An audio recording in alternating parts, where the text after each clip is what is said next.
Okay, good morning, everybody. We're so excited to be here today. It is another amazing day, a Light the Torch ceremony for our newest book called Me Too, But Never Again. This is part two, The Healing Journey. I'm joined here today with all five of us. We are the five authors in this book. And it's been incredible because for us, this is the second book, and it truly is in the verbiage, the healing journey. It's been, I think, a little bit more of a different setting than the first book, so it's been exciting. And since we do have some new authors in here, I definitely am excited to kind of hear the perspectives that they've had in writing this book. So I will go ahead and pass it over to Hannah for a quick moment to see if there's anything else she wanted to introduce before we get on to our questions for this book. Way to play popcorn. Good morning, everyone. My name is Hannah Leibus. I am one of the CEOs and founders of She Rises Studios. I am very honored and excited to be a part of this Light the Torch because this is truly a big deal. We're in the middle of Sexual Abuse Awareness Month. It's something that we've been talking about since last year. We wrote our first book, Me Too, But Never Again, and it did really well. And honestly, the overall goal, I think, for each one of us here and across the board at She Rises Studios is to really bring that awareness and really talk about what Me Too But Never Again means, what that warrior looks like, where we were versus where we are. Is there true healing? Is it possible? And the answer is yes. So I want to welcome every single author here. There, as Adriana mentioned, there's five of us in total, very small group, but a super, super incredible book. And I can't wait for everyone to get their hands on it. It comes out this Thursday. We roll out in 13 countries on Amazon ebook. I would encourage all of you to support each one of these women and the women from the first book of Me Too, and really get this book in people's hands that you feel could use it. And of course, the other message is, if something is going on, speak up. Speak up. There's support there. So I'm going to pass it to back to Adriana, and we can talk about our chapters and all those different things. All right. So the first question I have, and we'll go to Kyla first, is what is the name of your chapter? And can you give us a short recap of what others can expect to learn from your chapter? Hey, good morning. So my chapter is military sexual trauma healing. And you can expect to see a little bit of what the military is doing that is creating the trauma. And then also, I come at it from a very analytical point of view from healing, because I'm not a doctor and I definitely can't tell anybody how to heal. And we all have our own healing journeys, and it's going to look different from all of us. But I come at it from pretty much like a psychological definition way of, this is what the stages of grief are. And that is what it is. And so you figure out where you're at, and then from there, what happens, pretty much like that. So. Awesome. Thank you, Kyla. And how about you, Melanie? What's the name of your chapter, and what can individuals expect to learn from your chapter?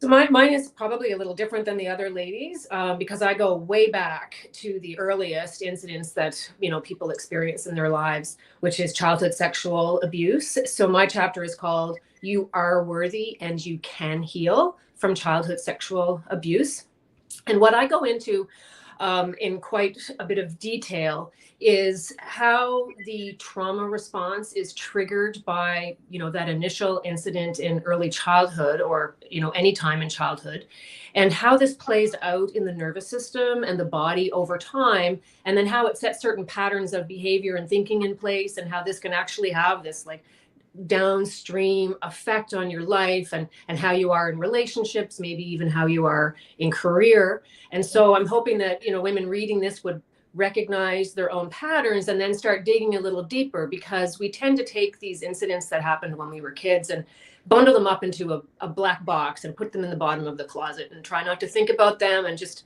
that was a long time ago. But it's in our subconscious mind, and it's in our body, it's in our nervous system.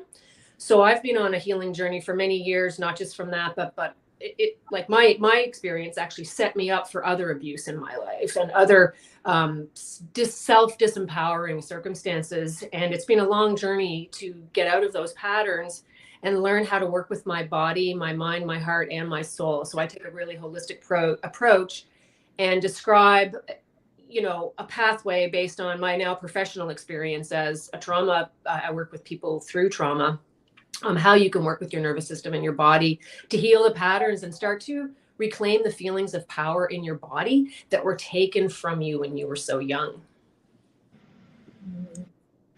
I love that. Thank you. I love the detail, and it truly gives us. Because I'll come back to my side, but the childhood sexual abuse, when you touched on how we tend to bundle it up, so it was a really good reference point into kind of what happens. So I'm going to go ahead and pass it to Lisa. If you can tell us the name of your chapter and what others can expect to learn from it.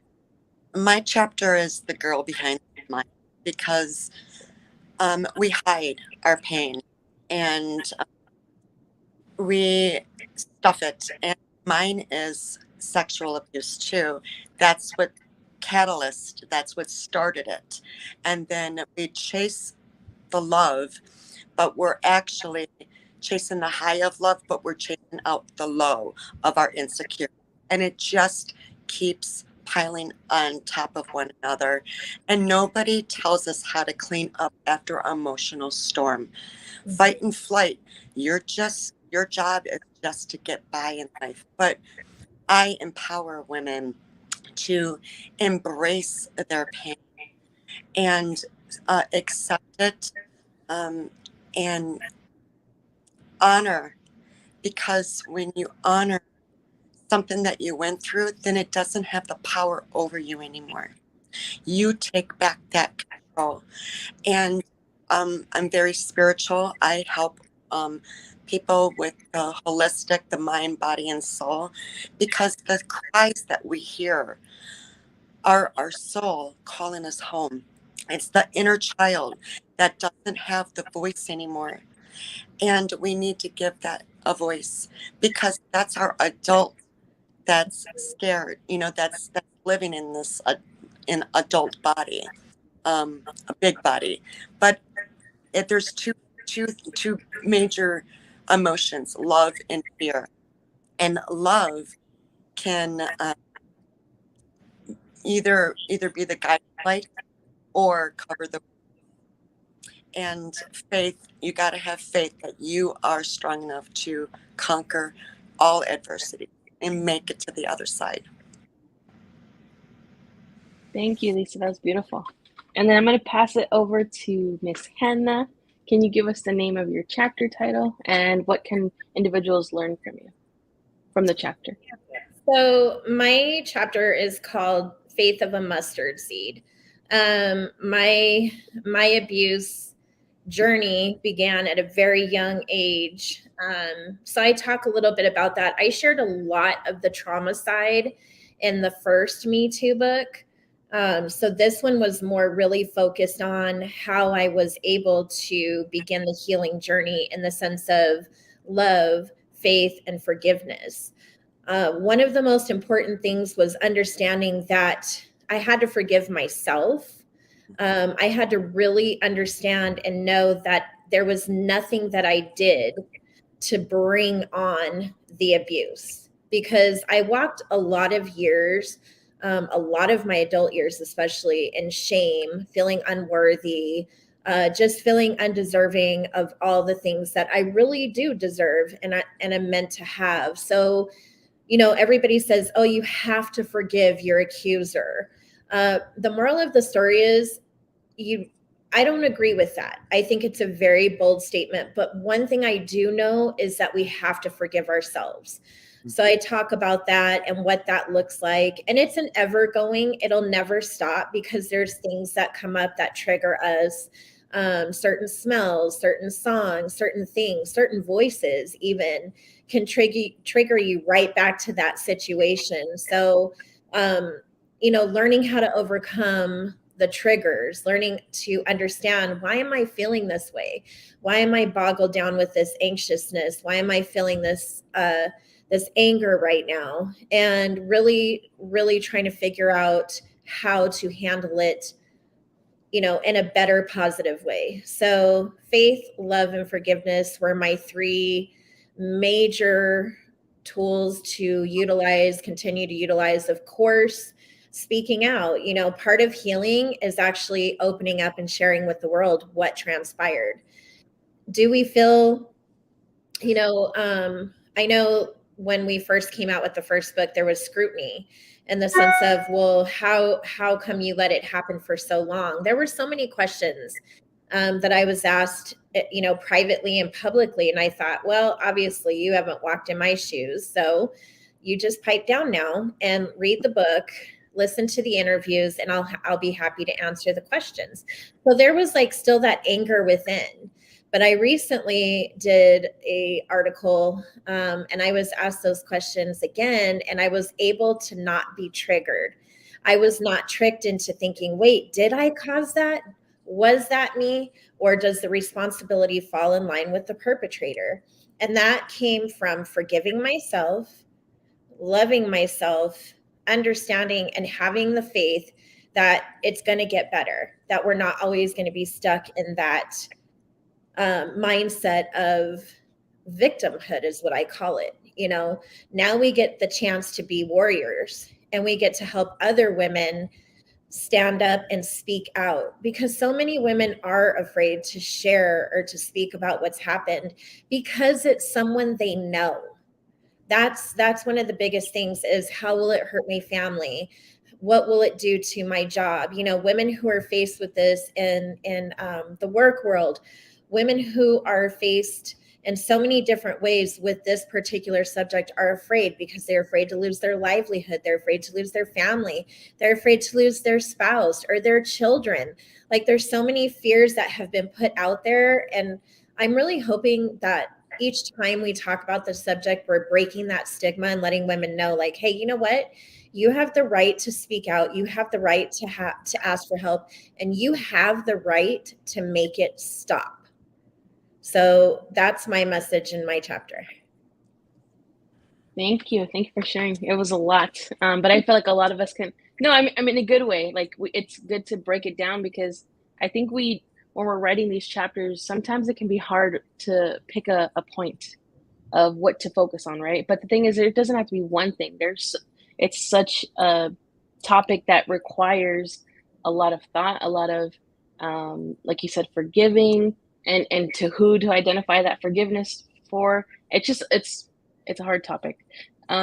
So the name of my chapter is called Transforming Pain into Strength. I typically get to the title of my chapter once I finish writing it, because it's kind of hard to start with the chapter title. But in essence, I do talk about how one of the biggest questions, at least in the beginning of the chapter, that at least for me, but I've also heard this from others, you know, why did we wait so long to say something? And maybe that's just my trigger, but I think it's just such an unfair question. And it typically comes from those who maybe didn't have that abuse. But there is no time frame of when you can speak up. This is not an expiration date of when you can choose to stand up for yourself. So I kind of talk about things in the sense of, this is at your pace. This is when you're ready to heal. This is when you're ready to start to heal, and ready to forgive, and truly learning that you need to have the ability to lean into one another, because you can't do this alone. And the thought that you could ever do it alone is unfair to yourself. So we kind of have to start with understanding, yes, it's going to start from you accepting the fact that it happened. And then now what do we do with that information? And I just kind of walk through some of the steps that I've taken, what I've learned throughout the years, what I've learned from talking to other individuals through this process. So like I said, it's such a complicated subject that there's no right answer. There truly is no one right answer. So I just talk about giving yourself the space, giving yourself the patience, and not being hard on yourself, and understanding that the perpetrator is at fault, not you. So never, never, demean yourself. Never accept the abuse as something you would have allowed to happen, because you didn't choose for this to happen. So yeah, I think I read the whole book, and it's really good. I'm excited for everyone to get their hands on it, to learn a little bit more about us as individuals, because they can see which parts match with them, and that's going to be part of their healing journey. You all are giving them a way and a chance to heal with you, and that's what I mean by not being able to do it alone. We all need to learn. Learning gives us that chance to heal. So it's an exciting day on Thursday. I'm really excited. So we'll go on to the second question. Thank you all so much for sharing. What has been the hardest part about writing this chapter? So I'm going to give it to you, Kyla. So I identify with a lot of things that Hannah just said, because when I signed up to write the book, I was like, oh, I'm good. I'm going to write this story. I am healed. It's been years. And there was just a lot of just being frozen, I would say frozen, and not being able to write anything, like just having a really hard time with it. And I'm like, I don't know, I was having a hard time. And then I was realizing, like, with some of the emotions that were coming up, like, Kyla, maybe you're not completely as healed as you thought you were. So I think it was good. And it was an opportunity to realize where I still needed some healing and some work, and, where I was still feeling some emotions with things. So I just had a lot of, I guess, difficulty with procrastination, and really making sure that the message that I'm getting out is what, what needs to be said, and not maybe something I'm feeling or anything like that. Thank you. And how about you, Melanie? What was the hardest part about writing this chapter? Well, there were a couple things. I really identify with what was just said, because it was a long time ago, like a very, very long time ago. And it's not something I had really spent much time thinking about in the last even 20 years, maybe even 30 years, right? So because I had buried it pretty far underground, and was just, in a state of mind of almost pretending it had never happened, right? So it brought it all up again. And because I was, really trying to explore and remind myself, to help the people who are going through this now, and they're starting to unearth this thing in their own body that they've been through, I really had to allow myself to project my being back into that time in my life, age 5 kind of thing, and put Oh no, living in we lost her right there. Sorry about that. We lost you first. So yeah, I had to I had to really put myself back there so I could identify what it would be like for a reader, right? To be feeling this themselves for the first time in a long time. So I had to allow myself to go through that. But because I have the tools that I have in terms of, the body mind tools that I have, it actually provided an opportunity for me to really unearth the whole thing and process it from a new level than what I had been able to do when I was younger, and have a stronger understanding of what the impact has been in various aspects of my life all along. And then that actually triggered a grieving process of understanding more fully how those patterns that were put in place when I was so young have affected me in my whole life. And actually it brings up grief even talking about it right now. So, you start to understand that, wow, like this is something that still needs even more work. And that you can't just pack it away and hope that it goes away on its own. You do have to work with it. So that was challenging. And I went through several days, and actually a little bit more than that, working through that. And then of course the hard part was keeping it down to the word limit, because there was a lot more that I would have said if I'd had more, more space. But it was a really important, I think, growth process, and part of my healing to go back and examine that. And so I'm grateful for the opportunity. And of course I have a lot of I have some fears and reservations about, I've never shared this publicly, right? I have not shared this information with really close friends even.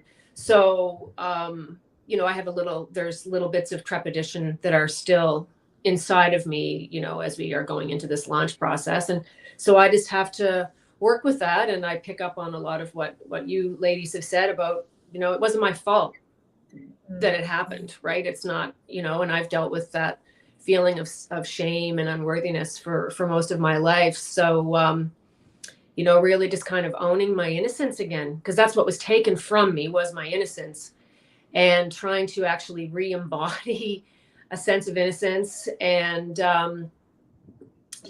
playful curiosity, I guess, going forward. So yeah, it's been challenging, but I think it's also, it's an important aspect of healing, to acknowledge our story and to share it with somebody. Sharing it with the world is a whole different other level. But it's a little challenging for sure. Thank you so much, Melanie. And how about you, Lisa? What's been the hardest part? The hardest part was writing about my mom dying, and having to see that beautiful life, that transition.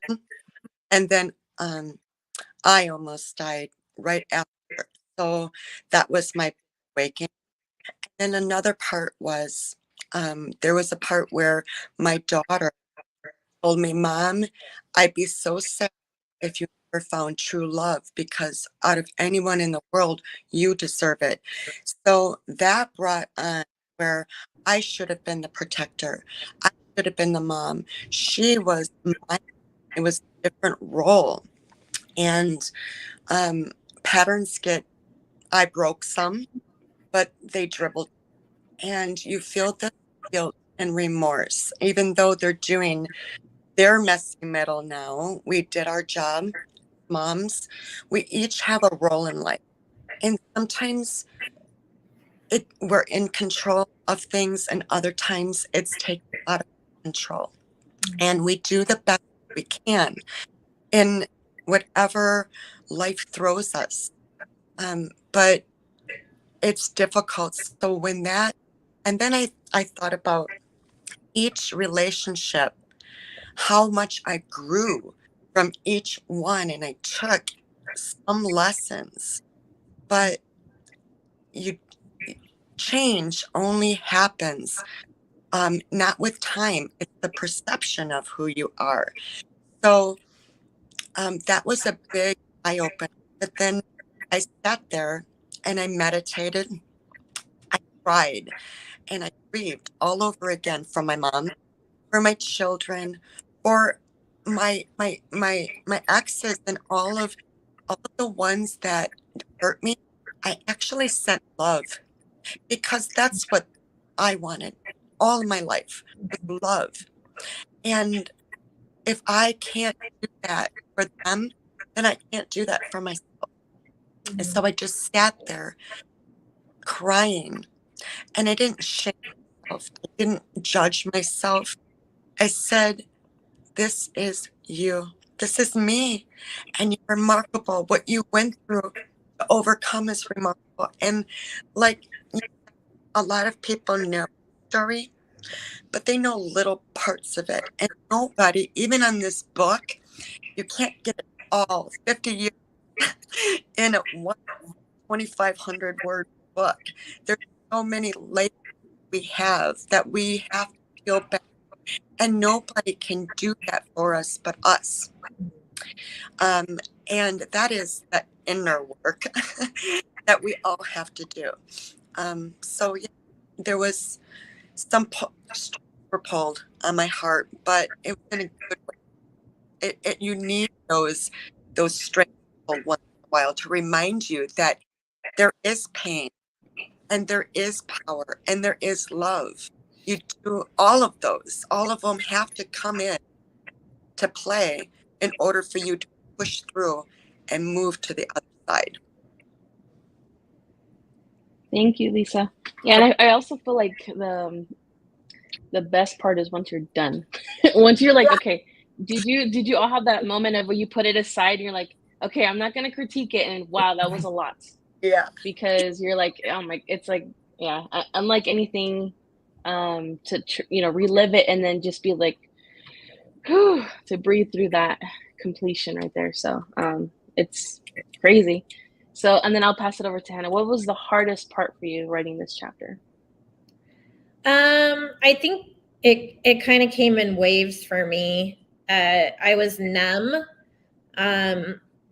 for many, many years. So when writing the first book and the second book, I had to actually feel some of the things that I had tried to pack down.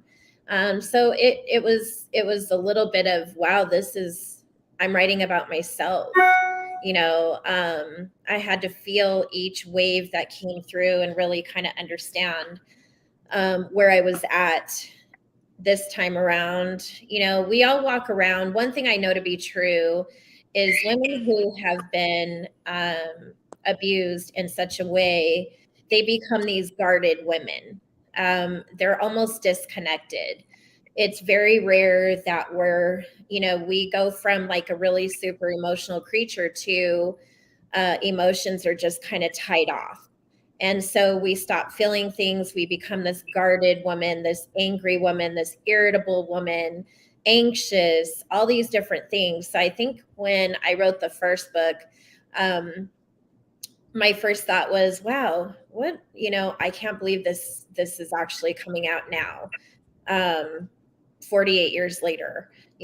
My second thought was, why me?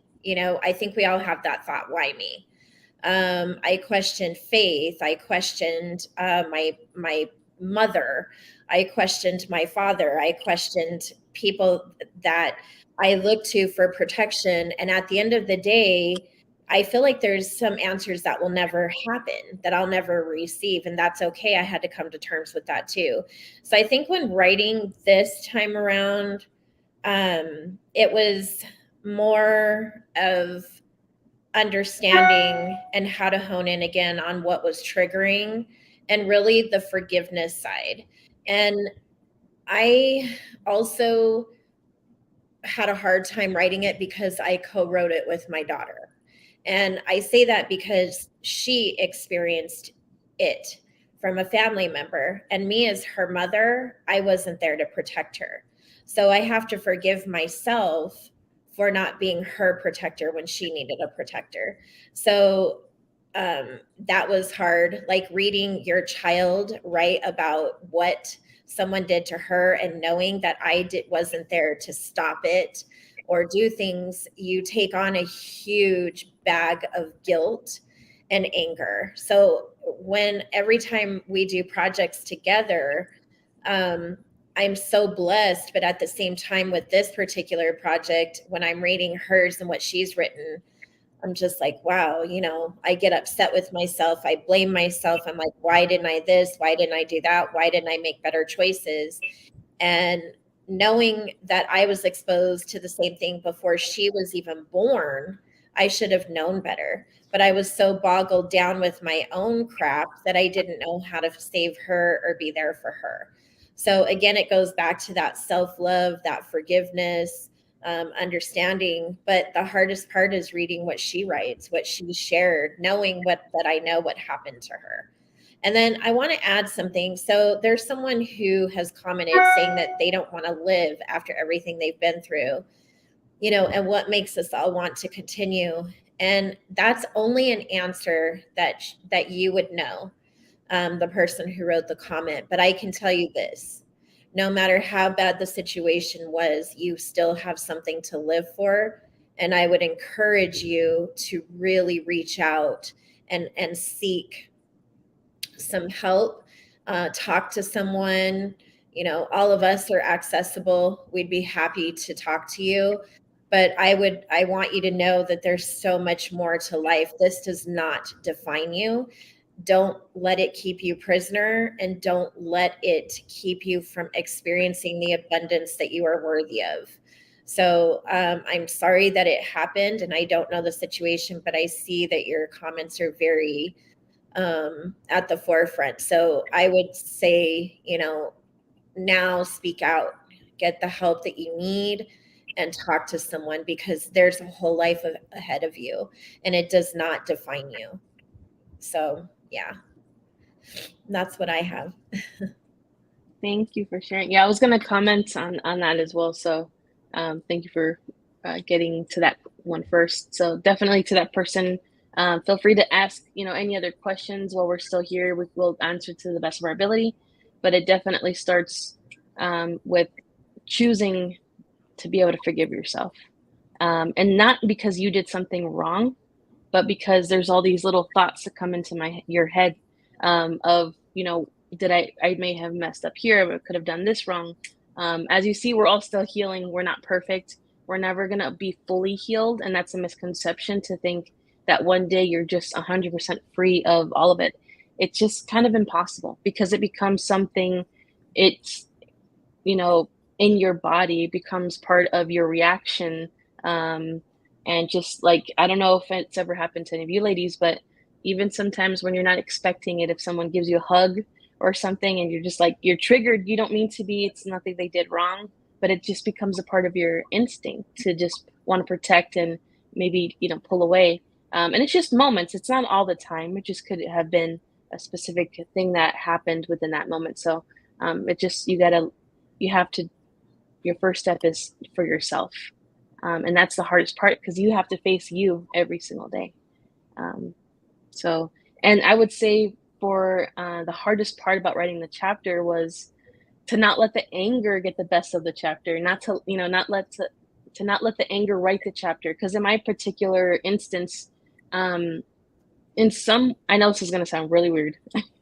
In some ways, I feel more fortunate than maybe some of the other ladies in how it happened, because yes, it happened in my household and it happened with a relative, but there was just something about, like, I was lucky in the sense of that, people didn't know about it. And I was able to choose when to speak out. What I feel most sad about is when individuals know about someone's situation, they don't do anything to stop it. So I've heard a lot of stories of, oh, my aunt knew that this was happening and she didn't speak up because it was her husband, or whatever the case may be. When you're protecting someone else and that person is still being hurt, that's just the most unfair. So in some ways, I was just, to know that no one knew about it.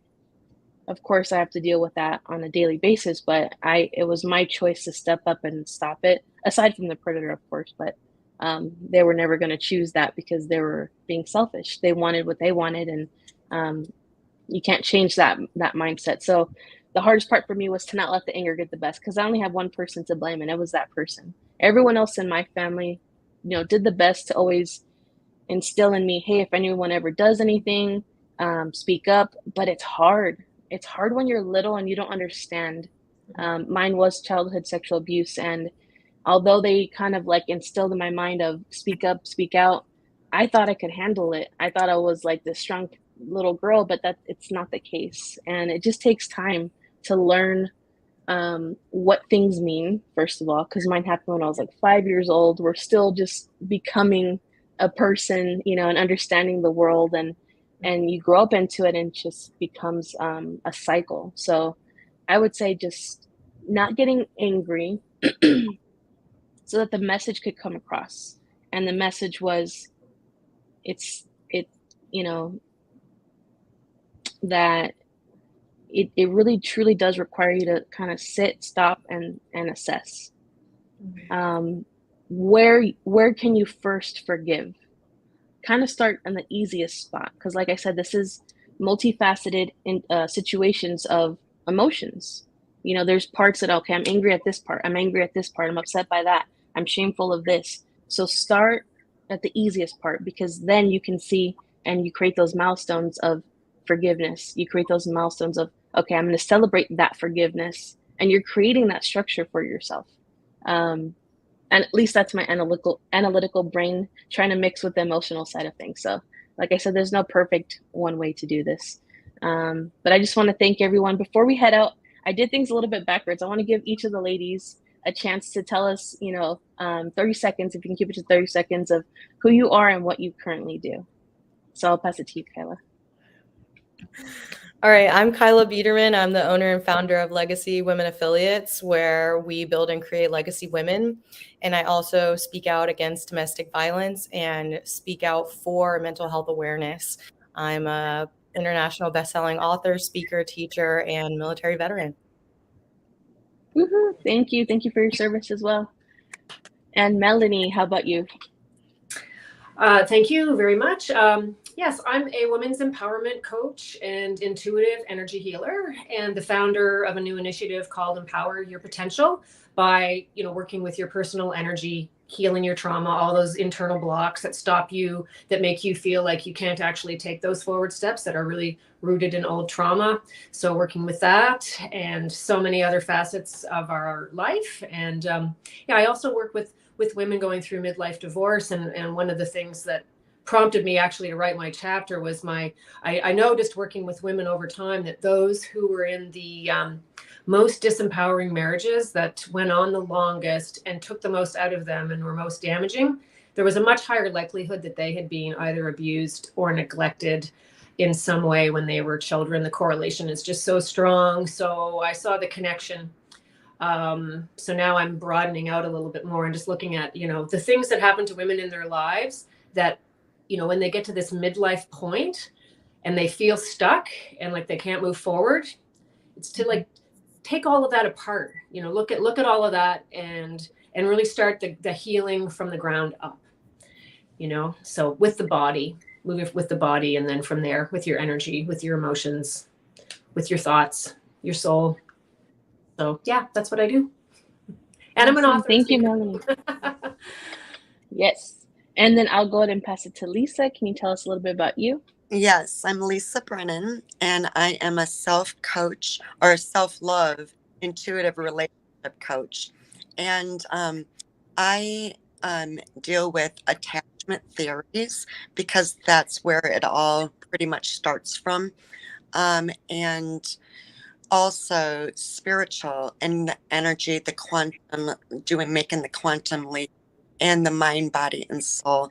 So we can get to the place where we can feel safe and love someone else. But first, we have to love ourselves. Agreed. Thank you, Lisa. I'm going to do mine real quick so I can let my mom close it up. So my name is Adriana Luna Carlos. I'm one of the CEOs and founders of She Rises Studios. Although we are a multi-digital studio media company, I would say my true position here is to help women overcome their insecurities and just truly empower women. So that's my message, and that's what I do my best at every single day. So I'll pass it over to Miss Hannah. I would say, my name is Hannah. Most of you see me a lot. The biggest part of the She Rises, what I do is public relations and media. We started this company on faith and the hope that we would help inspire and empower other women to want to really step into their purpose. It's been an incredible, almost 3-year journey. My biggest thing is I get to be Adriana's mama and work side by side with her and be that mom that she calls me. And also just the relationships that I've been able to develop with all the women that have come into the community. It has been such an inspiration to me. And there's so many women out there who need and want to be seen, heard, and known. They have a story. We all have a story. And so if you're that woman that something resonated with you today, something lit your fire, something spoke to you, then speak out, reach out, to us or to someone that you align with, and whatever it is, if it doesn't even have to do with this topic, but you're ready to step up and stand out, then now's the time. There is no perfect opportunity to begin again. You just got to do it. And if you are a victim of sexual abuse, I'm so sorry. I really am, but know that you are not a prisoner of the abuse. And maybe today is that day where you give yourself that hug of forgiveness and shake that shame and blame and move forward and really understand that there is so much more. There's so much beauty, there's so much power in life, and you really truly are destined to experience the love and the beauty of life. And we only get one life, so make this one count, because there are no redos. So no matter how much you're hurting right now, I promise you, if you speak out, if you open up, if you're willing to receive the help and the goodness that's there, you'll feel so much better, and you too will be healed. So thank you everyone for coming on today. Thank you to the ladies for sharing your stories. We have more to come with this book. The actual book comes out, as I mentioned, on Thursday. It'll be an ebook form first for 2 weeks. And really, truthfully, for those who are watching and those who are going to watch the replay, here's how you can help us and women who are affected by this. Get the book. Gift the book. Read the book.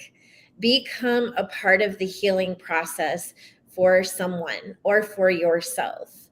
If this is something that has happened to you, get the book. If you don't know where to start, get the book. It's really, there's so many answers. Get book 1, get book 2, get them both. There's so much information and so many different ways to understand the different aspects of healing, of abuse, understanding your traumas and triggers. So you have to get the book. So that's how you can help, by bringing more awareness. That's how you become an advocate. That is how you help other people overcome this. Because another sad statistic is it doesn't just happen to women. Men are affected by it as well. And men do not speak up about it because it's so much, it's a different type of, it's processed differently in men.